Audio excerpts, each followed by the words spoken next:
Insurance premium అనేది ఇన్వెస్ట్మెంటా? Life ఇన్సూరెన్స్కి మీరు premium pay చేస్తూ ఉంటారు, లేదా హెల్త్ ఇన్సూరెన్స్కి ప్రీమియం పే చేస్తూ ఉంటారు. Insurance is not a investment, it is a expense. అంటే అది మీ ఖర్చు. ఒక ఇన్సూరెన్స్ని మీరు ఇన్వెస్ట్మెంట్గా, సేవింగ్గా చూడకండి. నేను కడితే ఎంత వస్తుంది, 10 సంవత్సరాలు కడితే ఎంత వస్తుంది, 15 సంవత్సరాలు కడితే ఎంత వస్తుంది, 25 సంవత్సరాలు కడితే నాకు ఎంత వస్తుంది అనే విధంగా చూడకండి ఒక లైఫ్ ఇన్సూరెన్స్. ఈ ఇన్సూరెన్స్ అనేది మీకేమన్నా అయితే మీ ఫ్యామిలీకి ప్రొటెక్షన్ లాగా.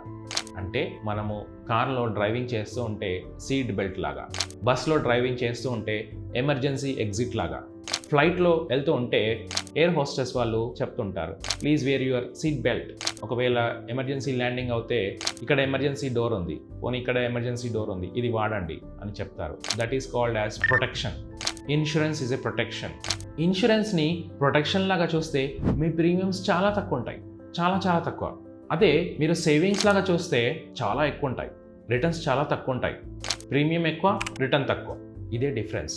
ఇది చాలామందికి తెలియక లక్షల్లో ప్రీమియం కడుతూ ఉంటారు. నాకు ఇంత రిటర్న్ కావాలి అని. అదే డబ్బు తీసుకెళ్ళి బ్యాంక్ డిపాజిట్లో పెట్టుకున్నా మీకు ఎక్కువ డబ్బులు వస్తాయి. మీరు ఈ ఇన్సూరెన్స్ ప్రీమియంని సేవింగ్ అండ్ ఇన్వెస్ట్మెంట్గా చూస్తున్నారా, ఆర్ ఓన్లీ ప్రొటెక్షన్ లాగా చూస్తున్నారా? మీ ఆలోచనని కమెంట్స్లో రాయండి, షేర్ చేయండి. ఎవరికైనా యూజ్ అవ్వచ్చు ఈ వీడియో.